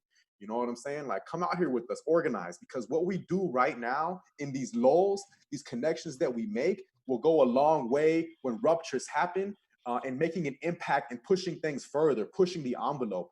Like, there was no confrontation with the police or political establishment in Houston. We have to build that confrontation, you know, because you can't make demands and expect anything to change if there's been no confrontation. Why are they going to listen to you? What incentive, what leverage do you have? We have nothing right now. The movement is kind of hobbled, right? And I think because we've had these protests that started in the center of the city, but then rippled outwards, provides hope for us. Like, there's still people who, from the neighborhood surrounding the city center, that want to do something, that there's energy, you know, that they're thinking about shit. So you know, that's what I kind of think we got to do right now.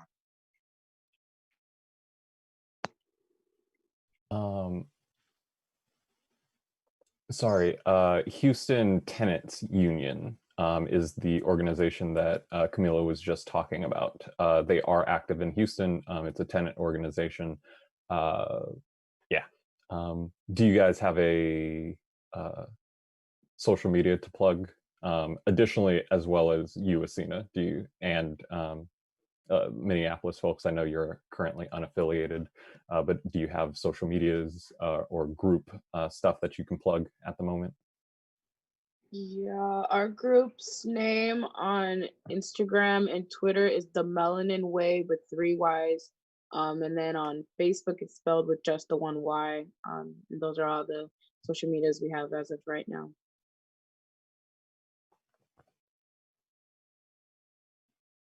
Yeah. Go ahead.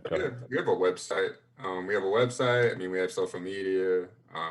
Yes, some of that already got linked into the chat. But yeah, check out our website, check out our Twitter, check out Facebook. You know, we're in all that shit. Yeah. Also, we have a phone number you can call, an email at HoustonTenantsUnion@gmail.com. It is up any way you can. Yeah.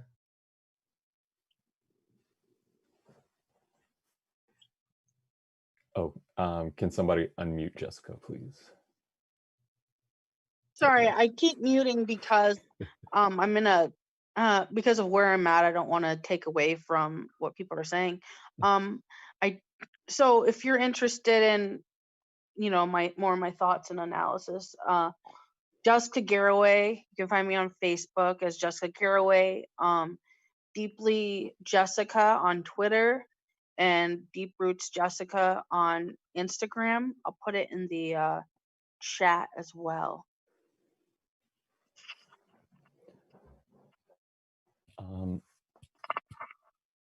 Okay. And then additionally, okay, so a question that we got, and you know, if you have a question, please throw it in the chat. But one question that we got was, how can we create a culture of militancy while also keeping all organizers, especially new organizers, safe from government agent entrapment? How do we organize militantly and keep security culture going at the same time? Well, that's why I think, I mean, I am a proponent of affinity groups, and affinity groups being well trained and formed with folks that you know for a couple of years and you trust. I think I don't think affinity groups can replace the need for maybe a bit more formal organization, but I think they are vital to successful militant struggle. I mean, I would say even out there in the streets, you have people kind of, people are all cool with each other, and like there was this environment of like everyone working together, but people crewed up in their own cliques, like we, humans, we do that naturally, I think. And I think if you're working in a affinity group, you don't there's not the same need for like being um like you don't have to form as having like a public face. And you can be more, not saying you are anonymous, but you can be more discreet, if you will, and that's another way of keeping safe. Also, I do believe on the flip side of that, if you are an above ground organization that is doing mass based work and you actually resonate with the people, that in itself is its own form of security. And so that just kind of highlights the importance of not being insular, kind of in an activist bubble, but to like move beyond that, because that's another form of safety, and it's a measure of like how effective your work actually is. And then lastly, I would say we also have to accept that there are risks to this work. Like, it's important to say safer, not safe, because when you are resisting capitalism in the state, like there's not to say you can do that to be do it the way you're supposed to do it and like be safe is really not possible. Or to not what I want to say is to do that work, like you're taking on a certain amount of risk, and that should be understood and accepted. Lastly, just kind of common sense things like, if you're in a place, in a location where the uprising's happening, be very careful about what you decide to post and take pictures of and take streams of, because even though you feel like you're trying to promote the resistance and let people know what's going on. I mean, there have been people in the Twin Cities who've been caught up in charges because they were like on their TikTok and filming what was going on and film themselves doing things that you should never film yourself doing. So I guarantee you, whether or not you TikTok the third precinct burning down, we will all be aware that it burned down. Yeah, so it's just like it's gonna, people are gonna know what's going on, and it's just like, thank you, Emmett. People are gonna know what's going on, and be safe. Just use some common sense. Don't record yourself or other people. Be very careful. Other people doing shit. We don't want our comrades and fellow community members to be hurt. I want to mention one thing really quick, and I would love to hear people's feedback. So when I saw the George Floyd video, I was very obviously, like a lot of people, upset. But something that upset me also is the fact that you had people there that, of course, they cared about what was going on. They stayed with him. They were recording, but people didn't feel it incumbent upon themselves to intervene in that situation. So there's been some conversations I've been having with activists across the country, and there's a working group developing on this, on how to do like normalize de-arresting. De-arresting trainings are usually done in the context of like an affinity group and a protest situation, but what would it look like if we normalize that behavior amongst people, even though people understood the risks that come with it? Because I think in this time period where the police have been delegitimized, and their hold on a monopoly of force is being challenged, I think this is a time to, because I just don't want to see another video of us recording someone dying in front of us without tools to actually intervene and stop what's happening. So that's another project. That's another thing I've been working on. So I wanted to put that out there. And if there's something that comes out of concrete, like a curriculum or something, I'll be sure to let folks know. Yeah, that's part of what I was touching on earlier about there are certain things that we should just take on into our own hands, because we can't leave it up to other people, especially when it's literally somebody's life. Like, the cop obviously was the one responsible, so we can't look to the cops to save us in those moments. You know, we got to save each other. We have to support each other. We have to protect each other. And once we can get in the habit of doing that ourselves, maybe we'll be at that point where, like, they have already been dismantled or whatever, or they can just tell that we don't need them and can get rid of them, you know, just by acting it out. And that's just, you know, me in my mind, that's where I would hope that that would go. But pretty much, there's just certain things that we should take those matters into our own hands. And that's definitely one of them that should be talked about more, especially about de-escalating those kind of things. I would say personally myself, like, I don't mind being the one who gets in between somebody being aimed at and the cop in front of them. Like, that's a role that I'm willing to take on as part of this cause. But I understand not everybody else would want to do something like that. But yeah, definitely if there's more like strategized ways of going about that that people can understand, especially knowing the laws and stuff like that and knowing how to apply them, that would be very helpful to go about things in the meantime.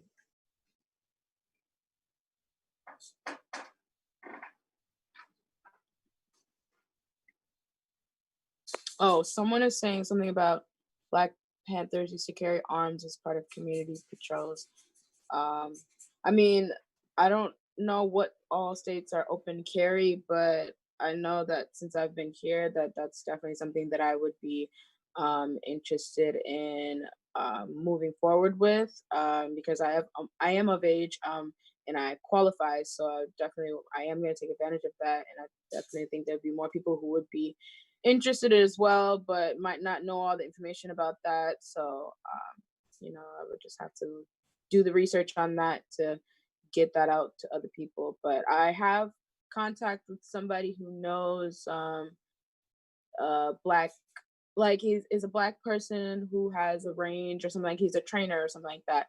So once I can get things set up with them, I can definitely get people on board there if they'd be interested in that. So reach out to me if you would be.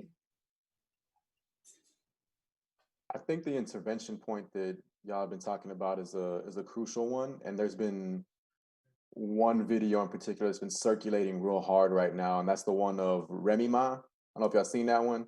She like helped a fan that got pulled over by the cops, like basically get off with a warning. They were gonna give her a ticket, or they asked her to get out of the car, and Remy Ma intervened, and she had like a crew with her, like her own entourage, and they were there like going hard against the cops. Like, they didn't have any like guns or anything, but they were fucking taking it to them like verbally and like getting in their face and shit. And I think like this question of intervention is like a serious one, and I think one that has to be integrated into any kind of cop watch efforts that take place in like any city.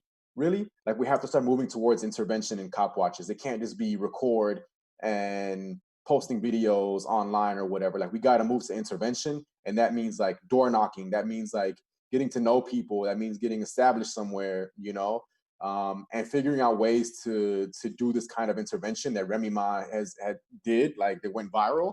But there was also another one. I don't know where this one was, but there was a group of young like African American boys, and they were cutting through a little shortcut somewhere, and like this cop just showed up out of nowhere and had like his gun drawn on them, and like was like, "Don't move," and he was like, you know, you could tell he was like real anxious. And then like the community members came out, and they were like, "Yo, those are kids, like, what are you doing? Like, you know, hold up." And the community came out, and they like basically stopped this man from doing, you know, God knows what. But that's the kind of shit we got to move towards, and people are already doing it themselves anyway. So it's just like helping to like formalize those sorts of things that are already happening, you know? Yeah, definitely. That was probably the best part of my entire day, and it was the first part of my day going out and protesting, was seeing a young Black kid almost getting arrested, and then just the little crowd of us who were around the area at the time who just basically took over and, you know, stood our ground and said, like, this isn't gonna happen, not on our watch, like, y'all need to rethink this. And that's exactly what they did, and they just ended up walking away like nothing happened. But literally, if it wasn't for that small group of people just there and then, like you said, who knows what would have happened. But, like, you know, there are people willing and ready to stand up, but sometimes they just don't know how. And that's what I was saying, like, if we give people that route, that path to just go down, and simplify things a little bit more so that there isn't so much confusion. Like, I feel like there's just so much of that, that a lot of us who might be more attuned with these things, like, should do our best to settle that, and even learning some more stuff yourself, because shoot, you can always learn some more shit, so why not? But yeah.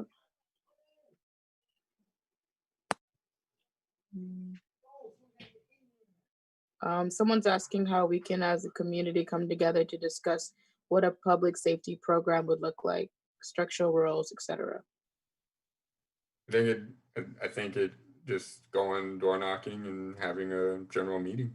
I guess that would be my first thought. Like, if you're gonna go on if you want to talk to people about those kind of things, like, go door knocking, like face-to-face interaction. I think, like, social media is good, like posting events is good, but I don't think anything makes up for just, like, talking to someone face to face, having a one-on-one. And so I think that, to me, is, like, the easiest way to go door knocking. Tell them a time and a place, have an agenda ready, and then have a meeting. I don't know, maybe other people can add.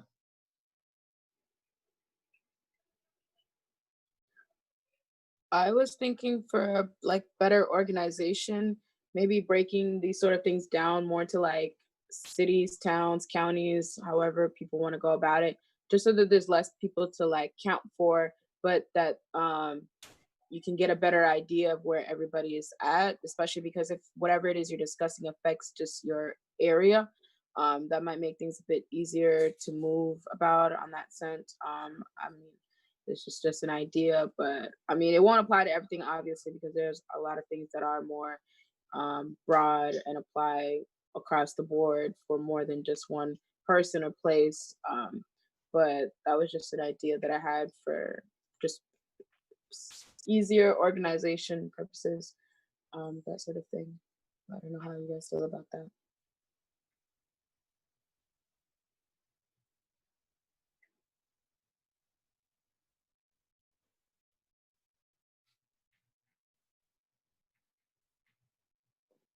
Any others with thoughts on this? Okay, so, you know, as we wind down, I'd like the panelists to kind of think of what demands should be made at this moment, at this time. What can we demand right now? I think personally, like the biggest demand would be, like, decision-making power in terms of, like, whether you want cops in your community or not. I think that's a big one, just outside of, like, the 3Ds, like disband, you know, disarm. I forgot the fucking other one. Disempower. Yeah, that shit. But yeah, I think, like, ultimately, like, it comes again, like, I think it's, like, about, like, control and power. And I think, like, that will be the biggest demand, is we get to choose what we want in our community or not. And I think that's a big, like, first step. That whole demands question, it's kind of an interesting thing that's going on here, where, you know, 5 years ago, the sort of abolition current was on the margins of political discourse, and now it's become sort of mainstream. And these groups that come out of the Marxist-Leninist left, who are tied to certain ideas about community control, and I'll give two examples. Socialist Alternative in Seattle, who have a city council person, like, their reaction to this uprising where abolition is on the lips of thousands of young people. I'm convinced, Jessica mentioned that vote that might happen in Minneapolis. I'm convinced if it was just people 25 and under who voted, that people would vote to abolish the police. That's how popular and mass a sentiment it is right now. And Socialist Alternative's comes back with a demand to cut the city police department budget by 50%. You know, and it's almost just like they're like yesterday's news, you know, it doesn't even register anymore. And similarly, Freedom Road Socialist Organization, which comes out of a different tradition, is really tied to this concept of community control of the police. And again, I think and they've even been trying to bait us because there's these nonprofit types that have taken up abolition. They're trying to bait us as being soft on the state and that they really want to control the police, whereas we're just playing games and this kind of stuff. But I think, and it's not that I have a sectarian, you know, competition with these two groups, although I probably do, but it's more about, I'm worried that they're gonna serve as a lifeline to the police department, you know, because I think there's a real chance that whatever comes out of this whole thing in Minneapolis, there's going to be substantial damage done to the MPD, and that is something that I'm just going to love because they've brutalized and killed people for generations, and whatever ability we have to smash it down as much as possible is a good thing. And it's just ironic to me that there's different left groups that are basically throwing a lifesaver to them with all these different reform plans. So I think we should be, you know, I know Minneapolis isn't the rest of the country. Not every part of the country's had the same experience or there's the same kind of consciousness, and ours might not last that long, who knows? But I think that we should be very careful not to commit to demands that are going to undercut the potential for that sort of mass sentiment for something bigger and better than what we're used to, if that makes sense.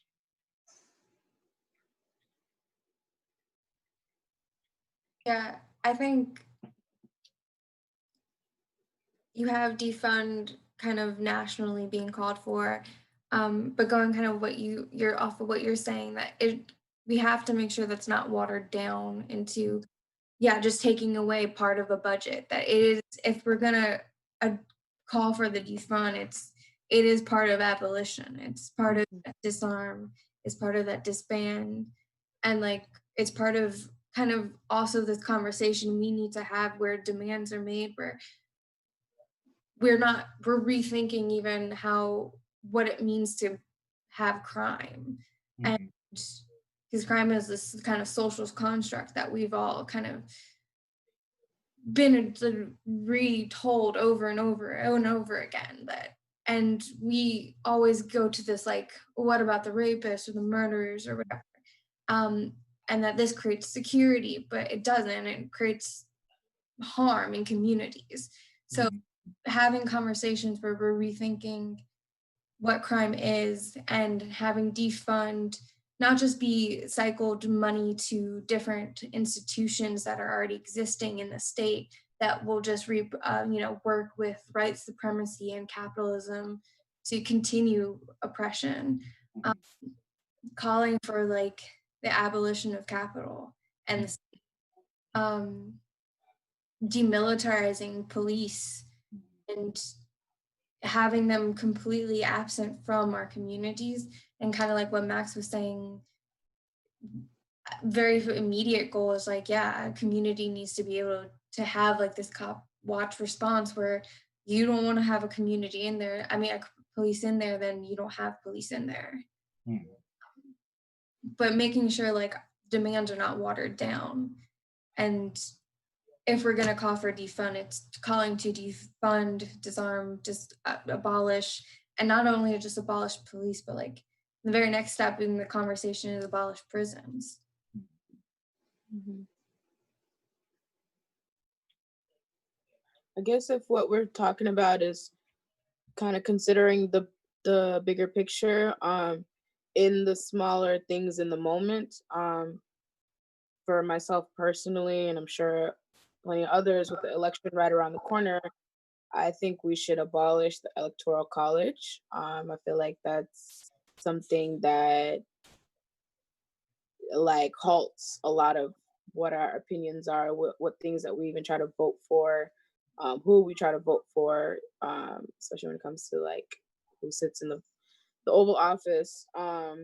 So I mean that's a bit not in the same trajectory of what you guys are talking about, but close enough. But yeah, I would suggest abolishing the Electoral College.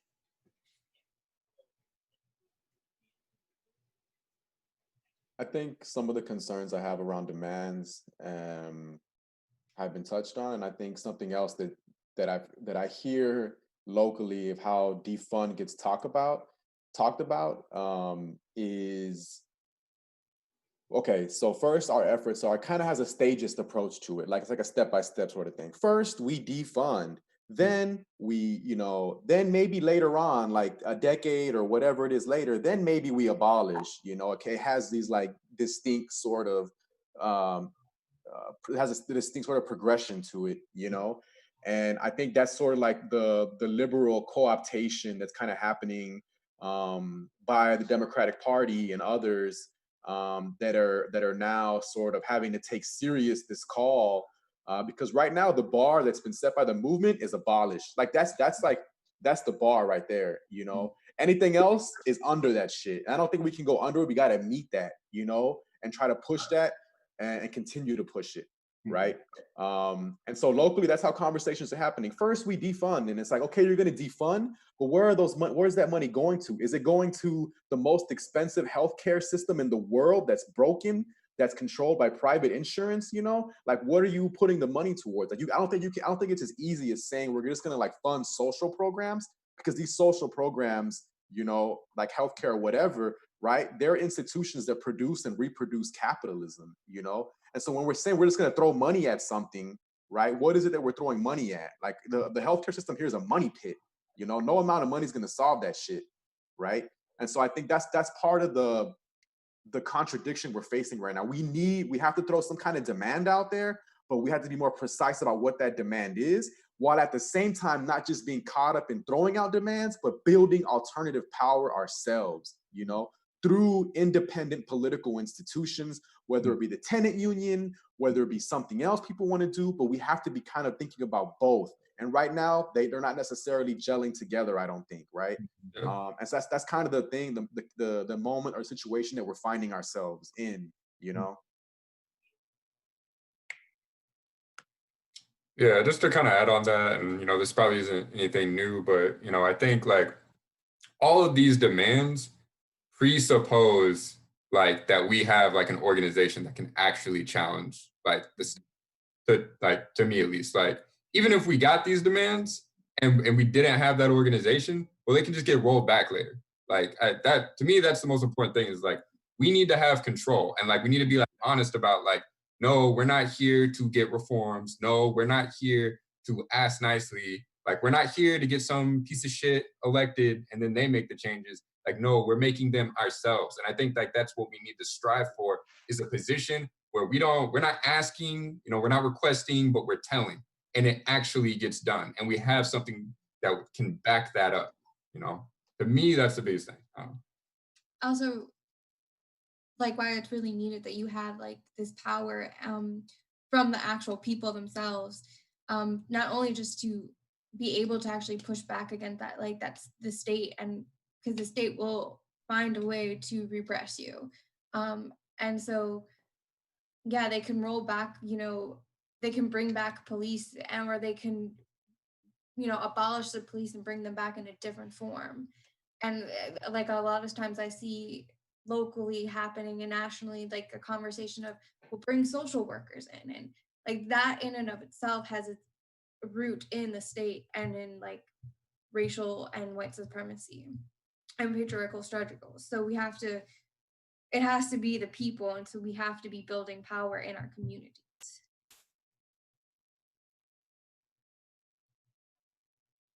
And with that, I think we're going to wrap this up.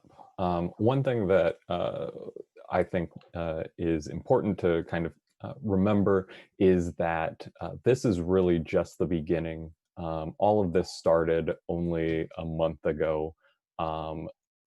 Thinking back to at least my experiences with Ferguson, the first wave of it was big. And there were several more waves after that. So please, continue to be in the struggle. Get involved with the groups that have talked now, or find those places on social media. Please follow them, because I'm sure that this is not the first, or this is not the last discussion. this is going to continue to happen. So please, everybody, continue to be a part of this. And thank you so much for kind of coming out to this and being a part of it. Thank you so much. Also, real quick before we go, you know, if any of y'all are interested in organizing, I know it's been said before, but, you know, can't reiterate enough. Join HTU. We got a Black and Brown caucus. If you're interested in that, contact me, contact Camilo. You know, we're always interested in organizers. Like, if you're down to get on the ground, get your hands dirty, like, hit us up. You know, we always have work. Like, we are not hurting for work. Like, we have shit that needs to get done. So if you're interested in just being a better organizer, yeah, come through.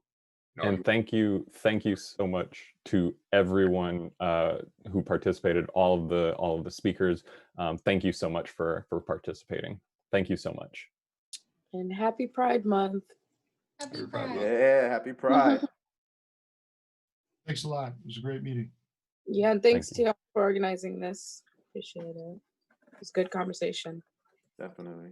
Thanks for everyone who hopped on. have a good night, y'all. Yeah. Night. Good night.